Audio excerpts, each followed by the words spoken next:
Hey guys, welcome back to my channel where I'll be discussing the NWSL Regular Season Match between the Orlando Pride and Bay FC. You can also listen to this match review on Spotify, link in the description below. Likewise, if you're listening to this on Spotify, you can also watch this game review on YouTube. Link will be in the description. Alright, so the Pride are coming off of a 5-2 loss to the Chicago Stars, or the Chicago Stars. It seems as though the Stars were able to seize the means of production. If you guys are familiar with that whole thing with Chicago Stars versus the Chicago Red Stars. Anyway, I didn't get to see that game because I was covering VfL Wolfsburg and Olympic Lyon season openers. But judging by the scoreline of that last game, I think it's fair to say the Pride aren't okay, especially defensively. I was very critical of the Pride in their match a few weeks ago against Gotham. Something I talked about in that game was the Pride likes playing with a high press. If you're not familiar with plays, and I've had DMs saying that I need to explain things like that, a high press, in this case, is when a team is pressing higher up the field and closer to the opposing team's goal/defensive third. Everyone is high, the attack, the midfield, the back line.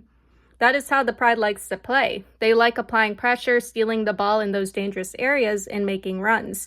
However, this becomes a problem for the Pride when the opposing team gets forward, especially when it comes to plays and passes behind the back line. I've seen multiple people say on social media that the defenders can't run or can't keep up with the attacking players. And yeah, a part of that is very true. But at the same time, it's also due to the fact that the back line is playing way too high, and they're unable to drop back in time to recover possession. They end up losing those foot races with attacking players due to not being able to adjust. The Pride also needs to get their attack sorted out. They can score goals, but they have to do it more consistently. Their attack needs to be quicker with their movement and touches in the attacking third, and they have to put away their chances, obviously. At the same time, defense is still important, especially against Bay FC. Bay FC has players that can and will make runs. The Pride can play with a high press, but there needs to be better awareness in the back line. They have to drop back, and they have to adjust to transitions, counterattacks, and balls and passes behind the back line. Anyway, that all being said, let's get into the lineup for this match. Alright, so the lineup. We have McKinley Crone in the goal. For defenders, Ojane Hernandez, Rafaeli, Zara Chavoshi, and Cariabello. In the midfield and attack, Jackie Ovalle, Haley McCutcheon, Angelina, Ali Lemos, Martha, and Ali Watt.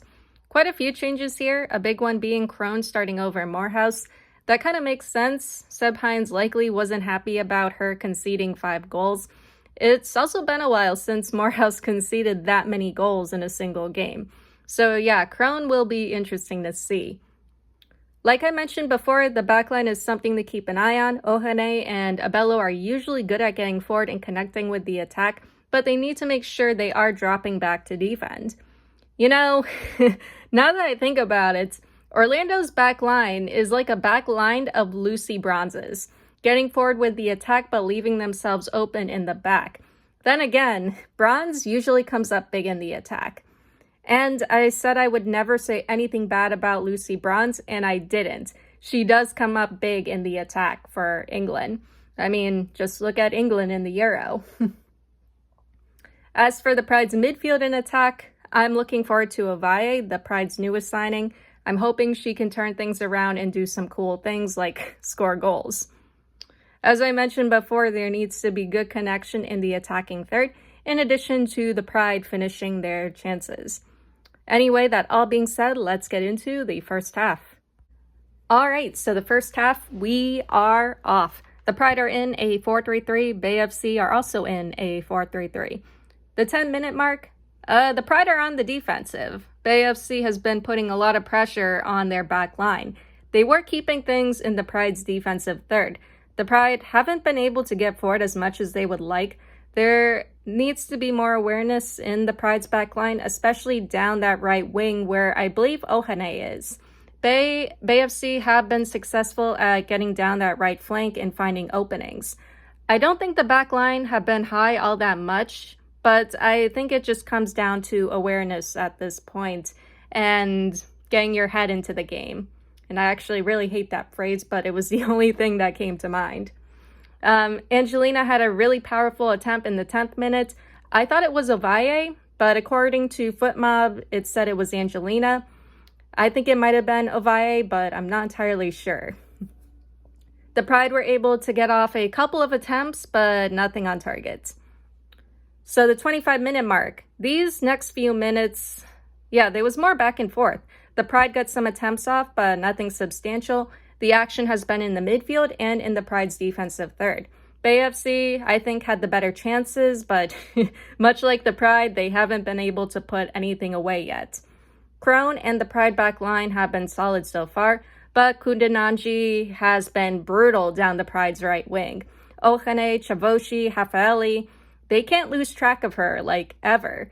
In the 24th minute, Chavoshi stepped up with a strong challenge on Kundananji, which is good to see. The backline really needs to shut her down. They really have to watch out for her.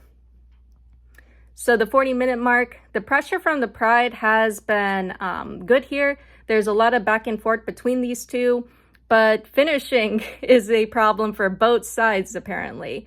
Lots of chances being created, but not much in terms of scoring.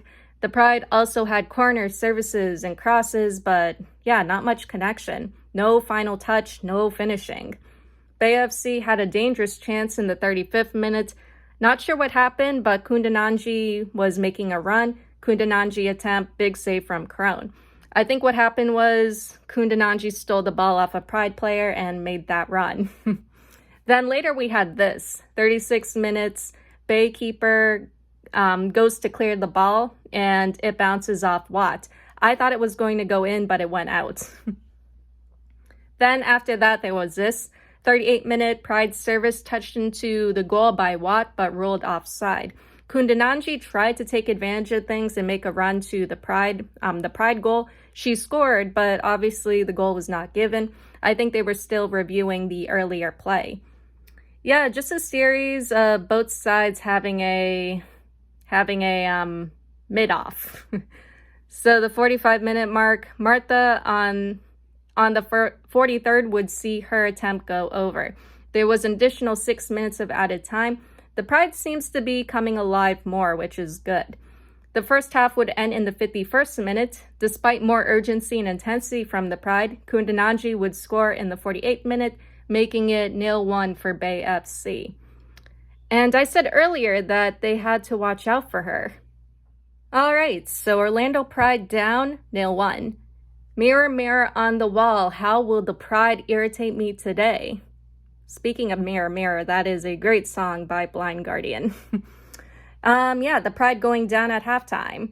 You can almost expect it at this point. Truthfully, the Pride, they weren't terrible in this half. For the majority of it, both the Pride and Bay FC were struggling to finish their chances.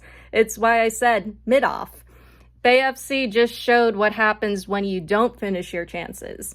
Honestly, if I wanted to watch a team with inconsistent finishing, I would watch Wolfsburg, unfortunately. Again, the Pride are playing well. They're doing everything right. They're getting forward, they're maintaining a high press, and Crone has had some really important saves in this half. At the same time, the back line isn't doing too bad either. The problem is the connection in the box and finishing. Almost everything is off target, and it's honestly just such a waste. For the second half, the Pride should try not to concede again, but they need to connect in the box and put away their chances. Plain and simple, but not really. That all being said, let's get into the second half. All right, so the second half, we are off. The 55-minute mark. So far in these early 10 minutes of the second half, the Pride have been aggressive with their attack, which is awesome. We're seeing their pressure on Bay FC's back line. We're seeing crosses and services coming in, but no goals yet. They had a set piece and 2 corner kicks, but they couldn't convert them. I'm wondering if the Pride have even been working on corners and set pieces. I mean, they probably have, and I'm just annoyed, but they just look like wasted chances, not being able to connect and finish those.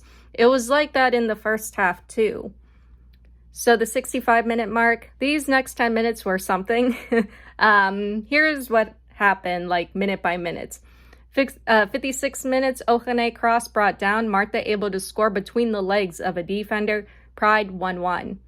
Actually, no, going to VAR review. From the replay, Martha fouled someone in the box when she was trying to score that. So no goal, Pride 0-1.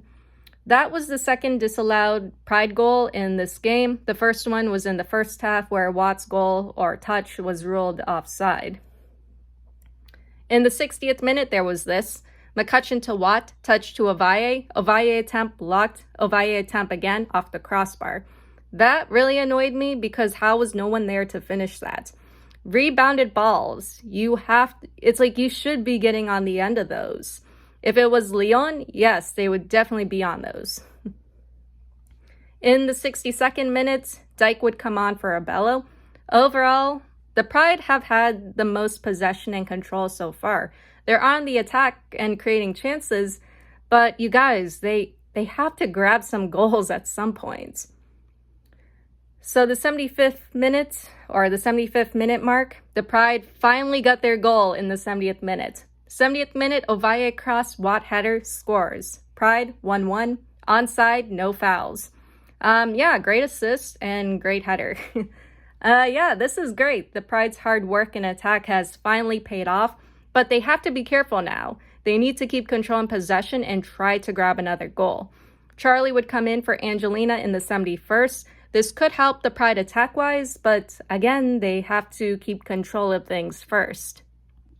So the 85th minute mark, there's more pressure from Bay FC now. They've had some dangerous chances. It goes back to what I said earlier about the Pride needing to maintain control and manage the game.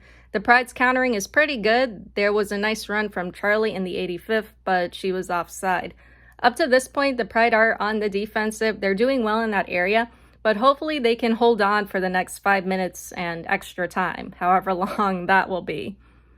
There would be some Pride subs in the 83rd minute. Yates, Chanda, and Luana are in for Watt, Martha, and Ohene. 90-minute mark, there would be an additional 10 minutes of added time. Where the hell did you get that? The Pride honestly always gets screwed in extra time. I'm having flashbacks to every season prior to 2024. The thing is, the Pride are not really keeping control right now. Bay FC has been upping their intensity in attack. It would be different if the Pride can stay on the attack. Alright, so I'm just going to go minute by minute for these 10 minutes. 91st minute, Bay cross punched away by Crone. 93rd minute, Chanda cross blocked. 94 minutes, great recovery by Charlie up to Ovalle. Ovalle cross blocked. 95 minutes, Pride corner kick, Rafaeli header goes over. 96 minutes, Bay cross headed away, Bay attempt goes over. 97 minutes, Bay service kicked away. Chanda attempt blocked. 98 minutes, McCutcheon up to Yates kicked away. 99 minutes, Pride corner kick, Chavoshi attempt blocked. Yates attempt blocked. 102 minutes, Pride corner kick goes wide, nothing from it, cleared. As you can see, despite the Pride's efforts and additional time, they wouldn't be able to grab any more goals. But at least they kept control and possession until the very end. I was worried earlier given Bay FC's intensity, but the Pride ended things fairly strong. So Pride draws 1-1. Alright, so Pride draws 1-1. It wasn't a bad performance from the Pride. I like their urgency and intensity. The backline appeared to do better. Yeah, they were still higher up the pitch, but they were winning possession higher as well. They did pretty well cutting off Bay FC's attack, but I think I would have to see more games with this current backline before I can say they're good to go. The Pride still have to watch out for gaps and open spaces in their box when Bay FC or an opposing team is in there. Bay FC didn't take advantage of it, but a team like Gotham would. I thought McKinley Crone played well. She had a couple of good saves. I would probably start her again. Overall, it was an alright performance from the Pride. The attack was good, but I still want to see better connection in the box. On top of that, the Pride really needs to work on finishing their chances. They have goal-scoring ability, but they have to work on scoring goals. It kind of comes down to that in the end, doesn't it? Anyway, that is all I have for you guys today or tonight, and I'll see you all in the next one. Later.